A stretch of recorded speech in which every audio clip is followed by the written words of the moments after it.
How stands out about that one? Just the togetherness, There's a lot of hands that helped out in that game all across the bench. TK came in and changed the game, his energy.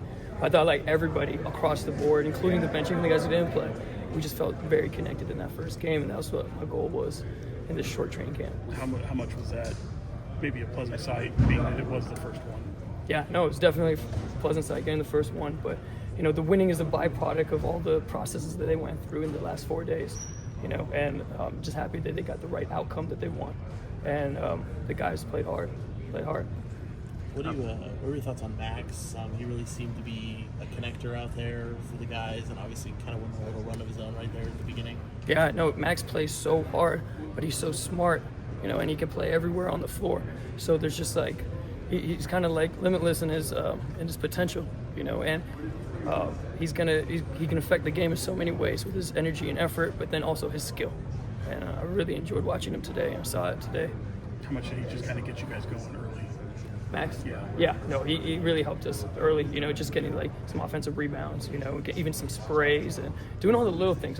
Max, we look at the points, but the intangibles that he was doing was incredible in that first half. You have a lot of different guys playing point guard at times, but obviously Devin gets that start in that role. Just what did you make of what you guys were able to do with that? Yeah, no, I thought Devin did a great job. He was communicating with me, the play calls, he's getting the guys in the right positions, and we're playing with different, it's not many point guards, it's just different ball handlers because we're trying to play so fast. If we slow down and just trying to find a point guard, we won't play too slow.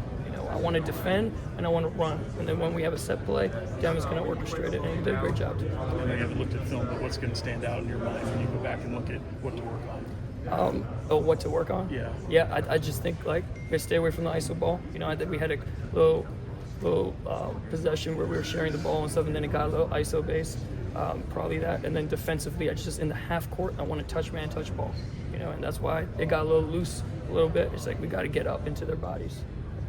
You wanted a defensive orientation coming in. Just how do you feel like you guys did setting that tone in game one? It started with 94 feet pressure. They picked up, and I challenged them. Every single day in training camp, they increased their percentage of picking up every single day, every single practice. And today I said, okay, last scrimmage in our dress rehearsal yesterday was about 60%.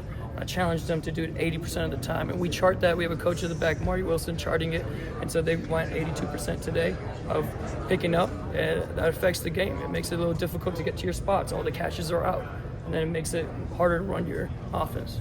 What's it mean for you to coach and get a win in your first summer league game? I think I'm absolutely grateful for all the people that have helped me get to where I am, starting back in Toronto at Ryerson University, Canada basketball, that foundation that layered for me to get to the NBA through Jay Triana, and then going through Lloyd Pierce and Nate McMillan, Quinn Snyder, Mike Brown, and all those great coaches in between, and the assistant coaches that I haven't mentioned as well, who've helped me come here, and then Doug and Scott just believing in me and giving me the opportunity. I just can't thank them enough. What'd you think of the game Nique had today, doing a little bit of everything out there? Yeah, he's a Swiss Army knife. He can rebound, he can push. Challenged him to, I just kept saying, you get the ball, you got to go. He's trying to run a play, it's kind of slow, but he finally got it, and then he started attacking the basket, and you can kind of see his force at the rim, and that's what we talked about, play with force. And Nique played with a lot of force today. And how valuable is it to have both the rookies, Nique and Max, guys that are willing passers and very capable in that way? Yeah, and I just appreciate in their older rookies that they play the right way.